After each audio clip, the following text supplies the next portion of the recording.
Hello everyone, welcome to our sharvani A to Z creations. ఈరోజు సొరకాయ సాంబార్ని చాలా టేస్టీగా ఈజీ ప్రాసెస్లో చాలా తొందరగా ఎలా ప్రిపేర్ చేసుకుందామో ఇక లేట్ చేయకుండా ప్రాసెస్లోకి వెళ్ళిపోదాం.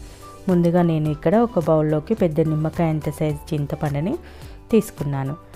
ఇప్పుడు కొంచెం వాటర్ని యాడ్ చేసుకుని ఒకసారి శుభ్రంగా వాష్ చేసుకోవాలి చింతపండుని.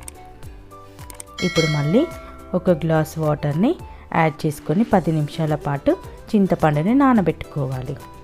ఇప్పుడు స్టవ్ వెలిగించుకొని ఒక బౌల్ పెట్టుకొని బౌల్ హీట్ అయ్యాక 1.5 టేబుల్ స్పూన్ ఆయిల్ని వేసుకోవాలి. చాలా తక్కువ ఆయిల్ పడుతుంది. ఆయిల్ హీట్ అయ్యాక 1/2 టీ స్పూన్ ఆవాలు, 1/2 టీ స్పూన్ జీలకర్రని వేసి చిటపటలాడించాలి. 2 రెమ్మల కరివేపాకు, ఒక మెంతి కట్ట, ఉల్లికాడలు, 2-3 పచ్చిమిర్చి చీలికలు, ఒక మీడియం సైజ్ ఆనియన్ని ఇలా కట్ చేసుకొని రెడీగా పెట్టుకోవాలి. ఆవాలు జీలకర్ర హీట్ అయ్యాక పచ్చిమిర్చి చీలికలు, ఉల్లికాడలు, మెంతాకు, ఉల్లిపాయ ముక్కలు అన్నీ వేసేసుకోవాలి. రుచికి తగినంత సాల్ట్ని కూడా ఇప్పుడే వేసేసుకుంటే పోపు త్వరగా వేగిపోతుంది. 2-3 నిమిషాలు పోపు వేగాక 1/2 టీ స్పూన్ పసుపుని వేసుకోవాలి. 1 టీ స్పూన్ అల్లం వెల్లుల్లి పేస్ట్ని కూడా వేసుకొని పచ్చివాసన పోయేంత వరకు పోపుని దూరగా వేయించుకోవాలి. ఇలా దూరగా వేగాక ముందుగానే ఇక్కడ 1/2 కేజీ సొరకాయని ఇలా క్యూబ్స్లా కట్ చేసుకొని పెట్టుకున్నాను. ఇప్పుడు సొరకాయ ముక్కల్ని పోపులోకి వేసేసుకోవాలి. ఇలా వేసుకున్నాక 1-2 సెకండ్స్ పాటు ఇలా కలుపుకోవాలి. ఇలా కలుపుకున్నాక క్యాప్ పెట్టేసుకొని 2-3 నిమిషాల పాటు మీడియం ఫ్లేమ్లో కుక్ అవ్వనివ్వాలి.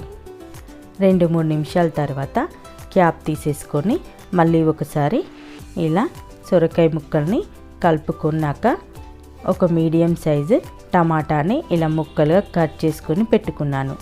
టమాటాలను కూడా ఇందులోకి వేసుకొని మళ్ళీ ఒకసారి కలుపుకొని క్యాప్ పెట్టుకొని 2-3 నిమిషాల పాటు కుక్ అవ్వనివ్వాలి. ఇలా మళ్ళీ ఒకసారి 2-3 నిమిషాల తర్వాత ఆయిల్ ఇలా తేలుతుంది పైకి. ఇప్పుడు ఇందులోకి 1 టేబుల్ స్పూన్ కారంని కూడా యాడ్ చేసుకొని కుక్ చేసుకోవాలి. ఇలా ఆయిల్ అంతా సపరేట్ అవుతుండగా ముందుగానే ఇలా చింతపండు గుజ్జుని రెడీ చేసుకొని పెట్టుకోవాలి. ఇలా స్ట్రైనర్ సహాయంతో చింతపండు గుజ్జుని కూరలోకి వేసేసుకోవాలి. ఇప్పుడు పులుపుకు తగినన్ని వాటర్ని యాడ్ చేసుకొని ఉప్పు కారం సరిపోయాయో ఈ స్టేజ్లో చూసుకొని వేసుకోవాలి. ఇప్పుడు 2 రెమ్మల కరివేపాకును కూడా వేసుకొని 1 టీ స్పూన్ ధనియాల పౌడర్ని వేసుకొని హై ఫ్లేమ్లో క్యాప్ పెట్టేసుకొని 3-4 నిమిషాల పాటు బాయిల్ అవ్వనివ్వాలి. ఇలా బాయిల్ అవుతుండగా ఒక బౌల్లోకి 1 టీ స్పూన్ కార్న్ఫ్లోర్ని కానీ బియ్యపిండిని కానీ తీసుకోవాలి. ఇక్కడ నేను కార్న్ఫ్లోర్ని తీసుకొని వాటర్ని యాడ్ చేసుకొని ఇలా పల్చగా చేసుకున్నాను. ఇప్పుడు బాయిల్ అవుతుండగా కార్న్ఫ్లోర్ వాటర్ని సూప్లోకి వేసేసుకోవాలి. ఇలా వేసుకోవడం వల్ల చిక్కగా వస్తుంది, టేస్ట్ కూడా చాలా బాగుంటుంది. ఇప్పుడు కొత్తిమీరను కూడా వేసుకొని మళ్ళీ క్యాప్ పెట్టేసుకొని 2-3 నిమిషాల పాటు హై ఫ్లేమ్లో బాయిల్ అవ్వనివ్వాలి. ఇప్పుడు చిక్కబడుతుంది. ఈ కన్సిస్టెన్సీలో ఉంటే సరిపోతుంది. ఇప్పుడు కుక్ అయిందో లేదో ఒక సొరకాయ ముక్కను తీసుకొని ఇలా కట్ చేసుకుంటే తెలిసిపోతుంది. అంతే, కుక్ అయిపోయింది. అంతే, సొరకాయ సాంబార్ రెడీ అయిపోయింది. నచ్చితే లైక్ చేయండి, షేర్ చేయండి. మరిన్ని సింపుల్ అండ్ టేస్టీ రెసిపీస్ కోసం మా ఛానల్ని సబ్స్క్రైబ్ చేయండి. Thank you for watching this video.